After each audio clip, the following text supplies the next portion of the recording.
Thank you. Good morning, good afternoon, good night, depending on where you're seeing this recording. Let's give a second for everybody to settle down. Right.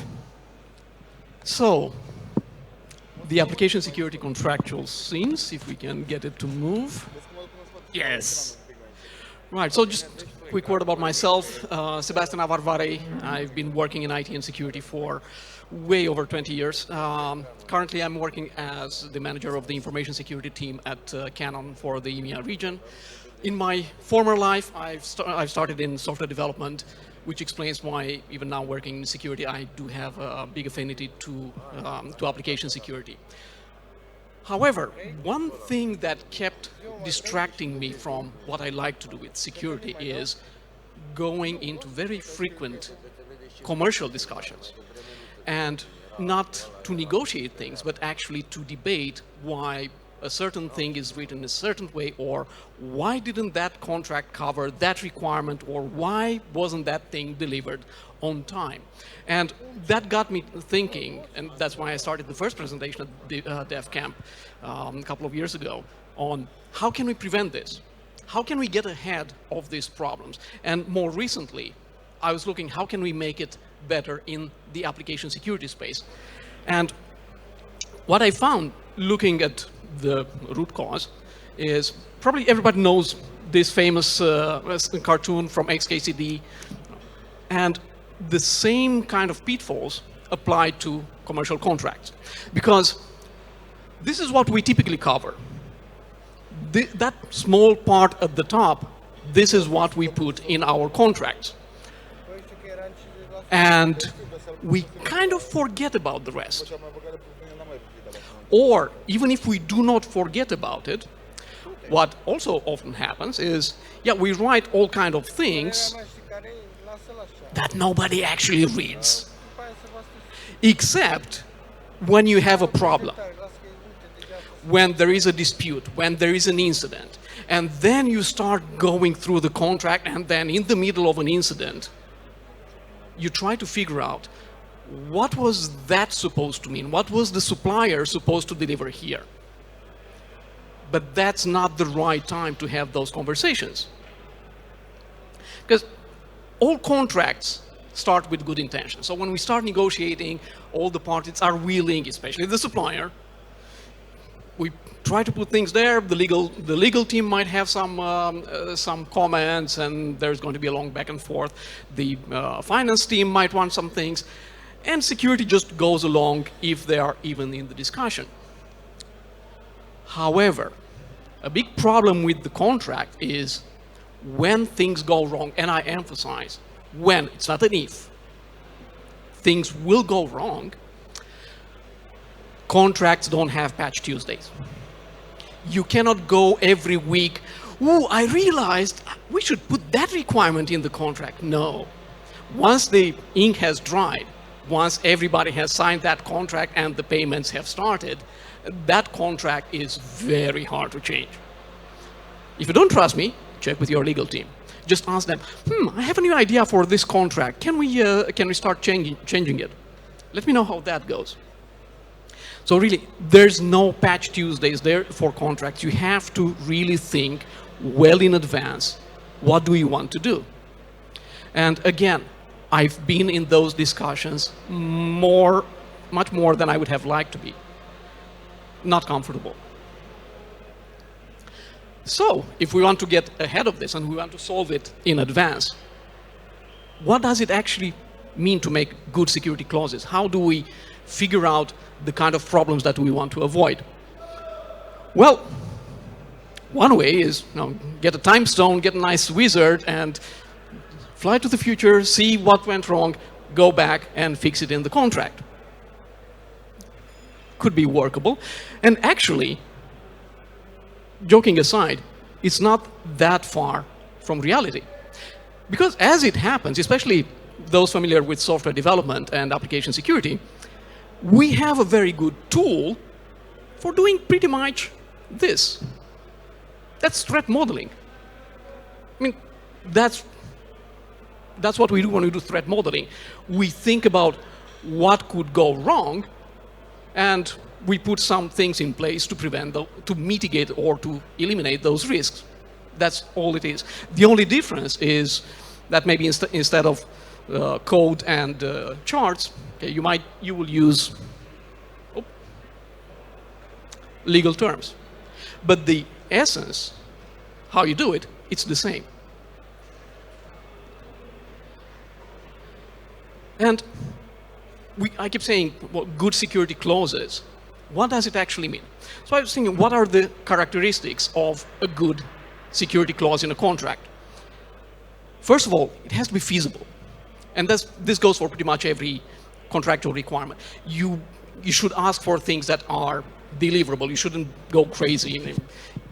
Just think, is it doable? Is it something that a supplier can actually put in place? Is it provable? That's a nice one. You should ask for things in the contract that the supplier can prove that they have been delivered, or things that you as the customer can check if they have been delivered by the supplier at the quality and quantity level that you wanted. Provable. And not in the least, they have to be useful. I've seen many contracts having clauses that you look at them and say, okay, so what does this clause actually do? What problem does it actually solve? It's like code. If you have pieces of code that don't do anything, you delete them. Same in the contract. If there's a clause that doesn't solve a problem, that doesn't mitigate a risk, take it out. Because any redundant text like that is just going to waste time in the contract negotiation, and it will take space that could be filled by something that actually delivers a useful outcome. So how does this work in practice? Because we have some nice examples. So remember, threat modeling. What would be a threat that we would like to mitigate? We'd like to, so the threat is we might have security vulnerabilities in the code. That's a very clear and present danger for us in security. One way to phrase this in a contractual clause is the supplier code must be free of any security vulnerabilities. But let's put it to the test with the three criteria that I just described. Is that feasible? I don't think there are many examples in history. I think NASA did it many years ago with some very small piece of code and with an army of developers, and I don't think even there they managed to do it 100%. But also, is it provable? Can you actually prove, or can you actually test? Of course not, because otherwise we wouldn't have this conference, we wouldn't have a whole security industry if you could prove that a code is free of vulnerabilities. So that's not the best way. You could say the supplier must do its utmost to ensure the code is free of vulnerabilities. Right. What does utmost mean? How do you measure the difference between good enough and I've done my best? It's not very precise. It's not provable. Or you could put clauses like the supplier must pay its developers well in the hope that they will do better code. So let's see, is that useful? Well, it's easy for the developers, I bet it is. Unfortunately, for the scope of the contract, for the threat we're trying to mitigate here, might not be the most useful thing to do.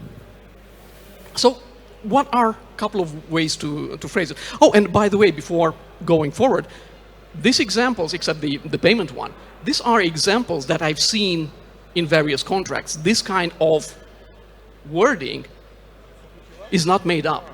This is what you'll see in a lot of real-life contracts. So another way to phrase things is the supplier must perform regular pen tests and share the pen test reports. That's something that's measurable, something that's useful, and something that actually helps mitigating the threat that we set out to mitigate. Or you can be specific with certain types of controls that you would like the supplier to have in the development lifecycle. can say, yeah, you must use SAST and DUST tools for your code.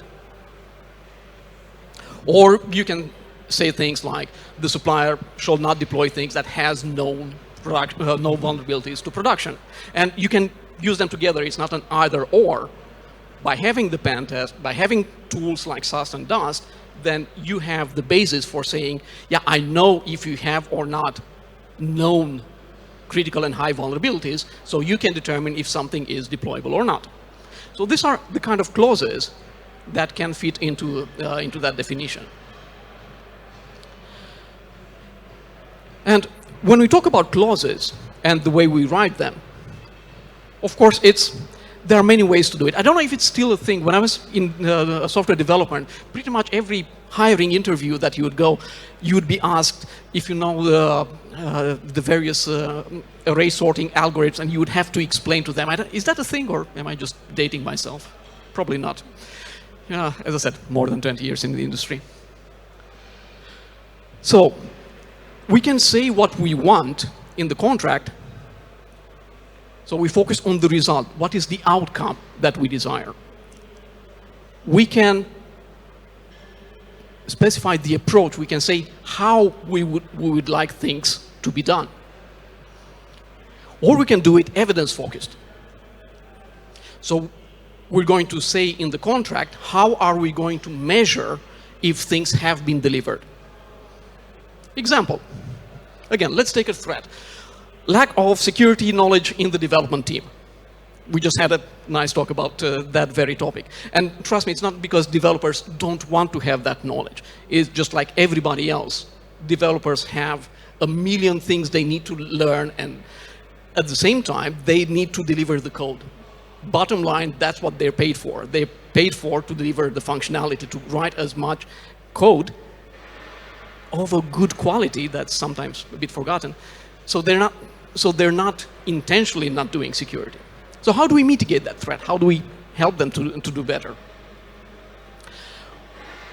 The what approach would be, the supplier shall ensure that the developer working on the project has adequate application security knowledge. It's not the most measurable and provable, but it is what do we want to achieve. We can also put it, or we can even chain it to how. How do we want that knowledge to be ensured? The supplier, for example, is required to do application security training for its developers. And we can also make it evidence-based. We can ask the supplier to prove to us, the customer, that yes, this is how many of their developers attended the training, what were the topics, and we can even ask the training curriculum to be discussed with the customer. So we can do it in various ways. And of course, we can always combine them and put multiple clauses. Or we can ask them to send the developers to attend DefCamp. Sorry, the organizers made me put that one in. But that could be useful. Joking aside, asking them to participate can be a requirement. You can say to suppliers, I want your developers to participate in the security community. Or to take another example, and you'll see why I picked that one. Another threat that we might want to mitigate is the infrastructure security vulnerabilities that might exist in the supplier's infrastructure, because those can, of course, become attack vectors for us. So one way to phrase it is the supplier infrastructure must be resilient against security attacks. So that's the what, the goal that we want to achieve. We can indicate to them how exactly would we like them to do that. We can say you must have a vulnerability management program. We can have it evidence-based. Pen test and with requirements to share the results of the pen tests or of the assessments from third parties. What, how, proof. Different ways to mitigate the same threat from a contractual perspective. And some of my pet peeves, because I keep talking about, why do we need to write good clauses, because we keep running into issues. And I think it might help if I give some examples of the kind of issues that I've seen very frequently. One of them is the problem of the upgrades. And more specifically, the problem of who is responsible for upgrades when it comes to application security. Because, again, looking at the first picture, what I see in many contracts is nice statements like the supplier should maintain the application up to date and apply the relevant patches. Perfect. And then you have, okay, this party, for example, the customer is responsible for the underlying operating system, for the infrastructure, all good. But as we know today, what the hell is an application? What's the boundary of an application? You have so many dependencies and all kind of packages and all kind of frameworks that are part of the application that there is no clear border. You know, we have all that space in between the real application functionality and the underlying infrastructure that nobody seems to be responsible for. I kid you not. This is one of my biggest headaches in most companies that I've worked with. Because you have a supplier maintaining your application, and of course there's an Apache vulnerabilities, or as we had log4j, and you go to the application team and say, you need to fix that. Not our problem. Look at the contract, it doesn't say anything about those packages. So we need to be specific. We need to define what is the border of the application, who is responsible for maintaining, for keeping up to date all those dependencies. And including things like, yes, not only that you're obligated to patch your stuff, but you're obligated to coordinate with the application team upwards and with the infrastructure team downwards. So you don't, you know, well, I just applied the patch. Doesn't matter that I took down the whole production server. My stuff is patched. Another pet peeve, the word best practices. And I see that over and over and over again in so many contracts. The suppliers shall apply best practices, shall follow industry best practices. Stop it. Don't. If you really want to give a reference, we actually have literal best practices that we can refer to. We have from OWASP, from NIST, from Microsoft.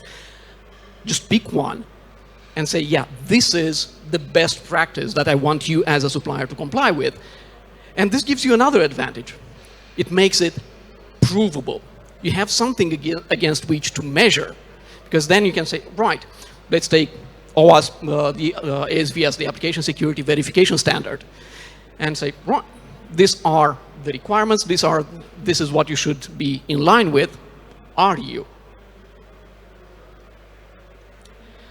And of course, because it's 2023, we have the problem of AI.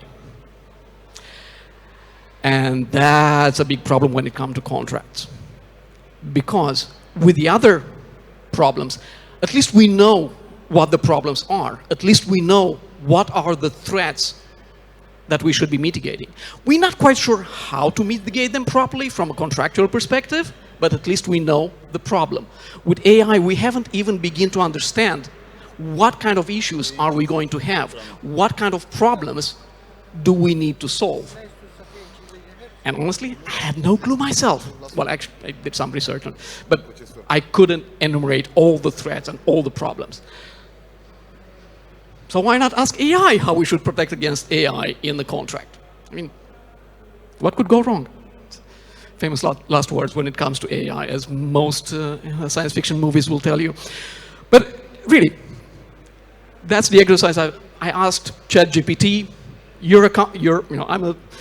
I'm a company that purchases software development services. What should I put in there?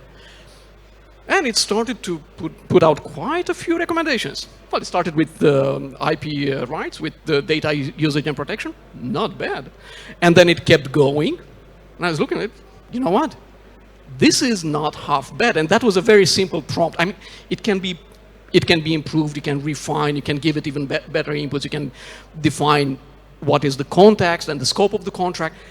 But really, these are not bad. You have even things like ethical considerations. I mean, AI gave the output, which shows that AI is not really sentient yet. that you should have ethical considerations when it comes to AI. It even talks about performance metrics and service level agreements. Yeah, we should have that with regards to application security. And it kept going.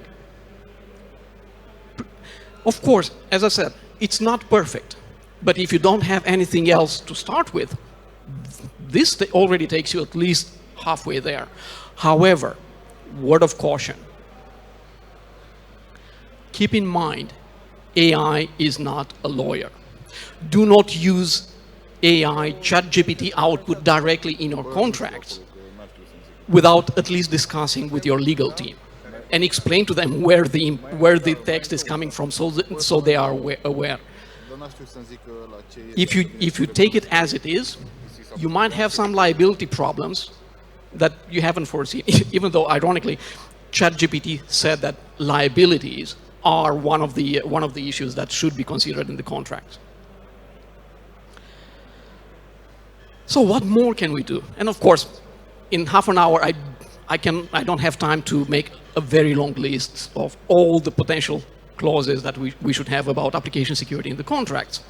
However, we do have a path forward, which is recently I initiated a project, and it's going now through the approval board to have a formal OWASP project provisionally titled Application Security Contract Builder, which will be in the list a set of predefined templates, predefined wordings and clauses that could be used in various situations, maybe even building towards something similar with the MITRE attack framework specifically for contracts, or even some tooling. It's very early, it's just me for now. We'll be definitely looking for contributors, so if you have some affinity and if you have some spare time, we could definitely use some extra help. Watch my LinkedIn page and Twitter. Hopefully it will be announced soon. But in the meantime, just to summarize a little bit what we discussed and looking at the time as well, these are, until we have the nice project to give you all that ready-made, these are some considerations that you should put into your contractual threat model. First and foremost, and we haven't discussed a lot about this, breach and incident notifications. This is something that you should have very well defined in the contract. Who, when, and how should notify you from the supplier when there is an incident, and also what are their requirements, what should they help you with in the incident response activities. The security policies that are applicable, the vulnerability management requirements, and especially in the context of application security, how are the vulnerabilities going to be handled? And remember that picture, what is the stack of technologies for which the supplier is responsible for? That's why, and I put it as a very important point in itself, you might want to mandate the supplier to have SBOMs, software bill of materials, because that's how you know what is in that application. Which is actually, we keep saying application. There's no such thing as standalone application. It's a collection of tens of or hundreds, as we've seen in the previous presentation, of other applications. You can talk about specific security controls that you want in the SDLC. You want to talk about access management, who has access to what systems, because nothing is completely done in isolation, so you do have to have access between the systems. Remember to put something about AI, requirements about auditing and pen testing, what regulations and certifications might be required, maybe requirements about who has access to production environment. Do you want to let the supplier do the deployment, or do you reserve that for yourself? Logging, because as I'm also responsible for the security operation team, I love it when I have to deal with an incident in an application that produces 0 useful logs for security analysis. At least the login times, what data has been accessed, that would be nice to require that explicitly to be put in log files. Requirements about education, training, data retention, that's also often forgotten, and not in the least, copyright, intellectual property, who owns what, because Yeah, especially with the legal teams, they will really be glad if you put those in. So these are just some of the things to consider for your application security threat model. If you want to create more, please join me in the new project. And if you have any questions, by all means, please come up or follow me on social media. Thank you.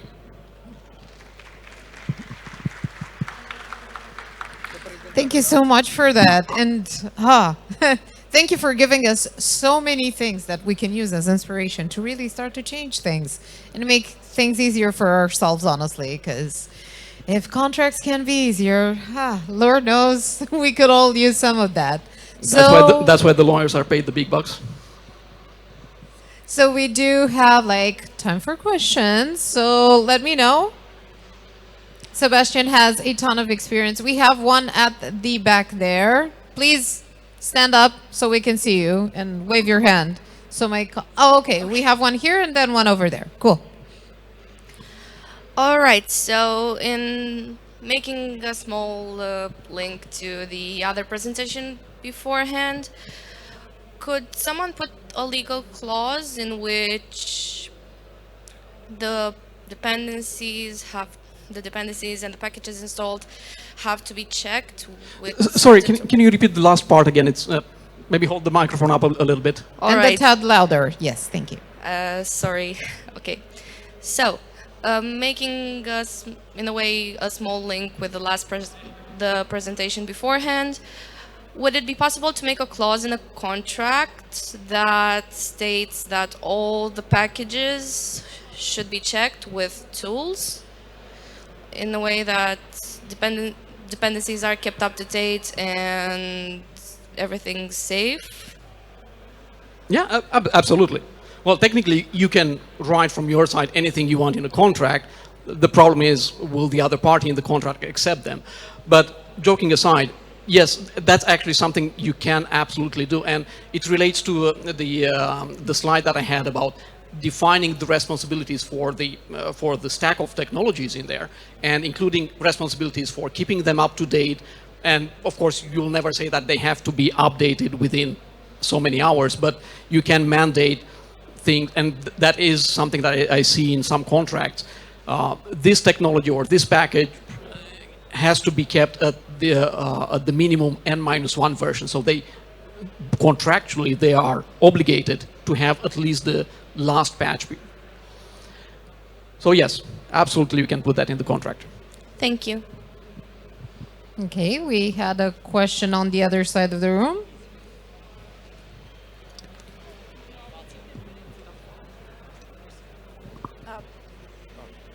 They are never in the same place.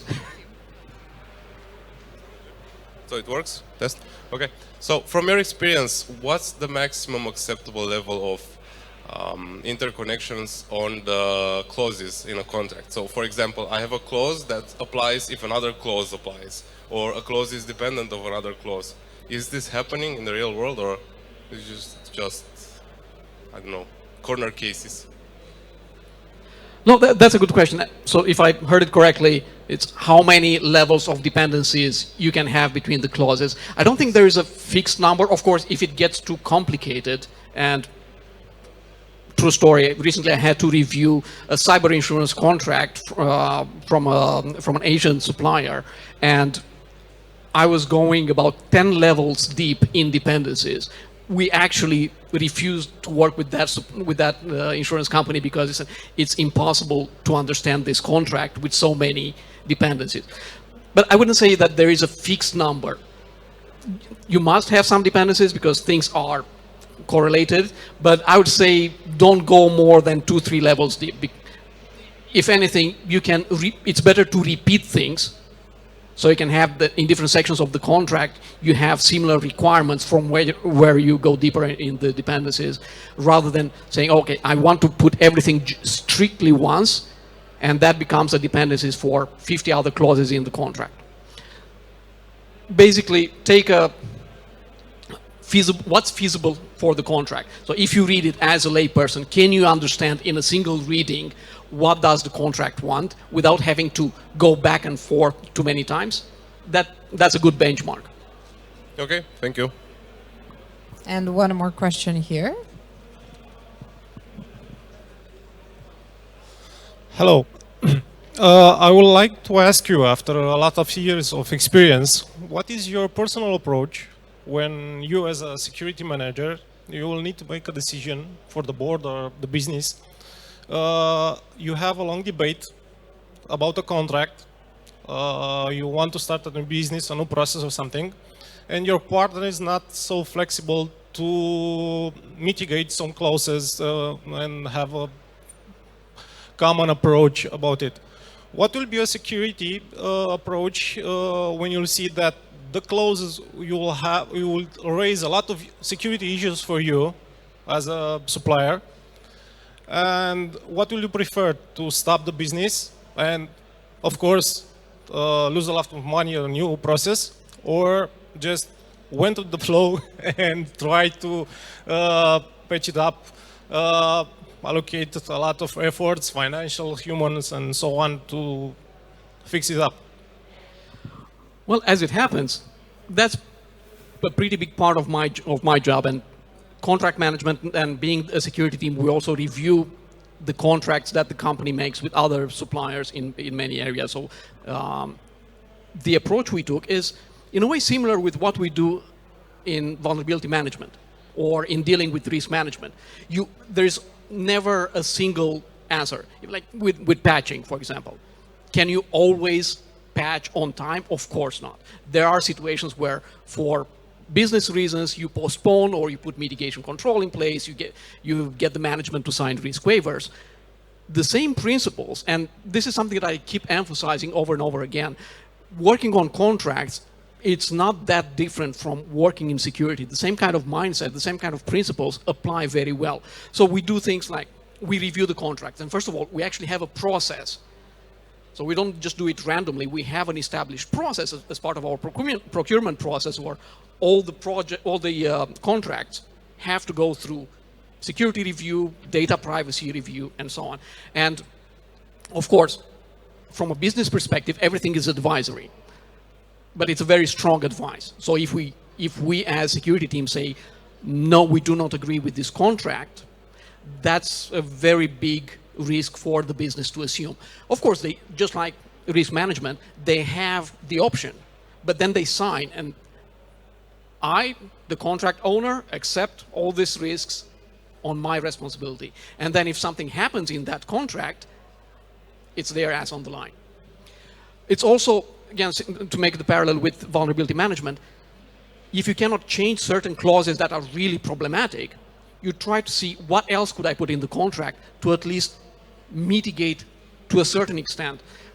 Put some clauses about financial compensations, put other requirements that would protect you from the damages of the clauses that you couldn't get initially. And most important, work with your business, understand the business. What I also see happening sometimes is that the security teams go again into the absolute.